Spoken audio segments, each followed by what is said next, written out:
is a concept that I really developed actually to give a shout out to my girlfriend Cassie.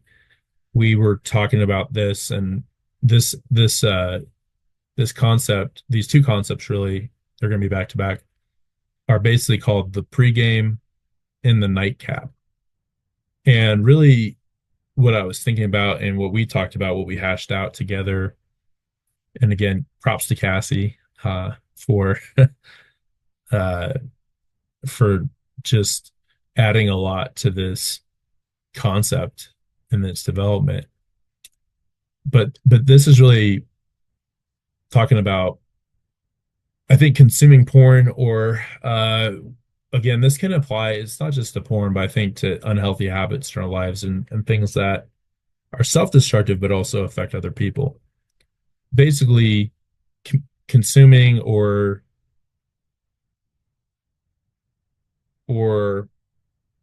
using or going to this habit, and we'll talk about porn, right?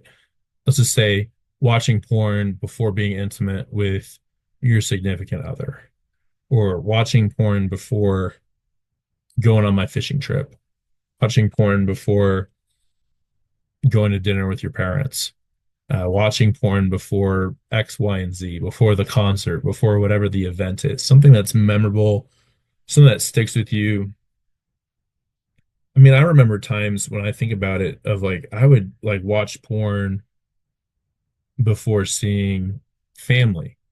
I can remember my grandpa on my dad's side would always ask me the last time I prayed the rosary.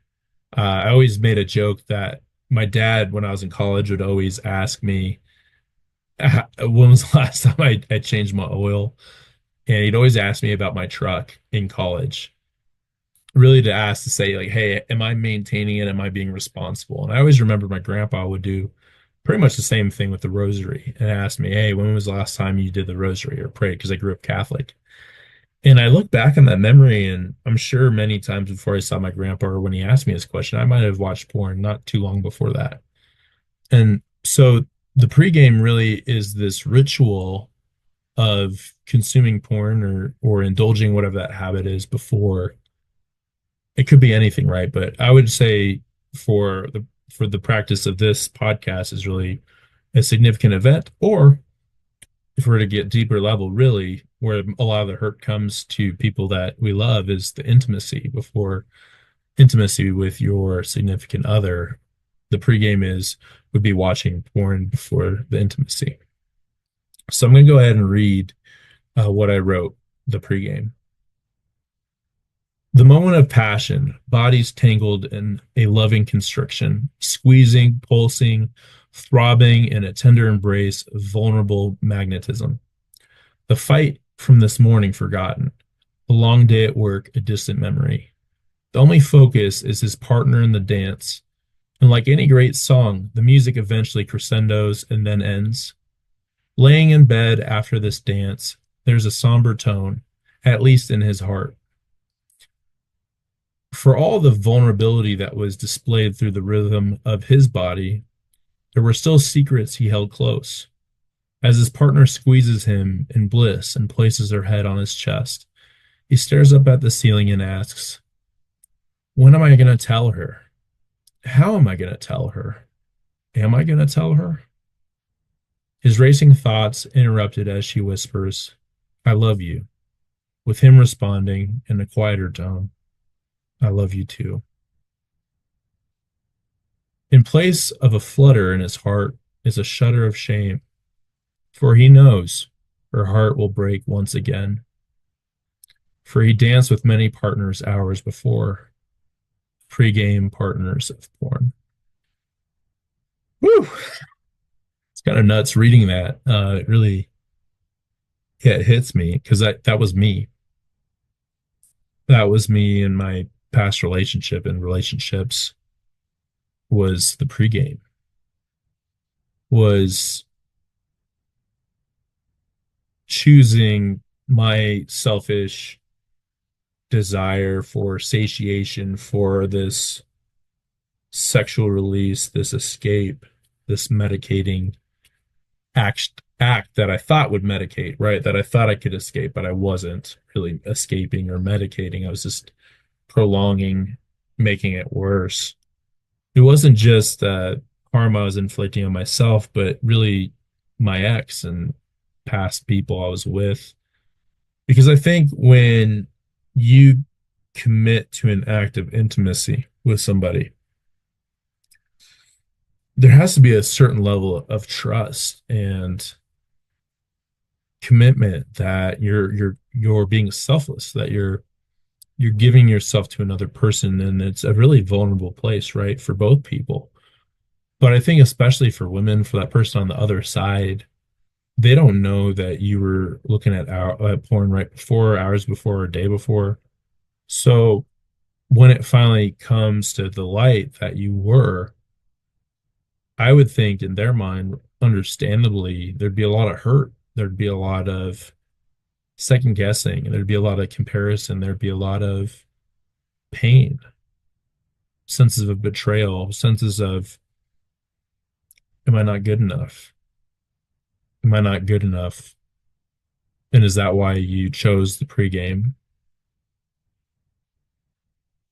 And that's really what the sentiment came when I wrote this was I think capturing the beauty, right, of intimacy, the beauty of the moment. Now, this was more when I wrote it focused on intimacy and how that can be contaminated by the pregame. But I also think this can really relate to just other situations, important moments and milestones that there's just that lurking secrecy that undermines the honest, hard-earned beauty of whatever that moment is. And I think the pregame is just cheap. It's just it's a cheap imitation of feeling rewarded and feeling a sense of a rush almost, or a sense of satisfaction, so to speak. And yeah, it's sombering and it sucks. It just takes away, I think, from the real beauty that can occur in these moments, in these milestones. And I think, at least in my life, it's really helped. I think me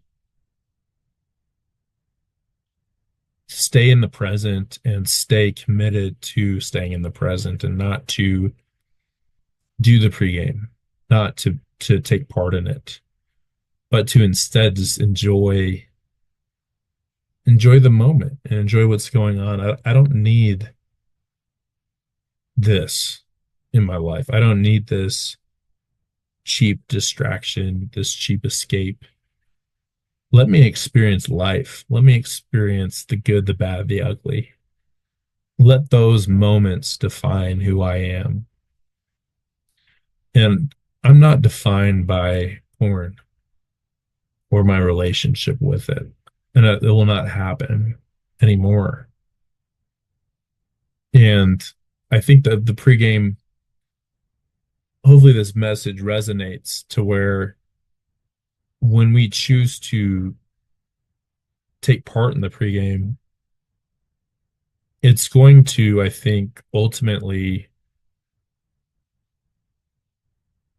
poison that moment because ultimately the truth's going to have to come out with whoever you spent those moments with. And obviously, I think with intimacy, that's a lot more serious. It's going to come out. There's going to be a lot of hurt. And it's not like you have to come out to your family and say, hey, last birthday party I was at the bowling alley for my nephew. I watched porn right before and I wasn't present. It's not like you have to go out and tell people that. But I think it's more of obviously the intimate moments. Yeah, like that is something that you need to talk to your significant other about, right? Because if you just keep doing the pregame while you're being intimate, it's just going to build up over time the pain that's going to occur when the truth comes out.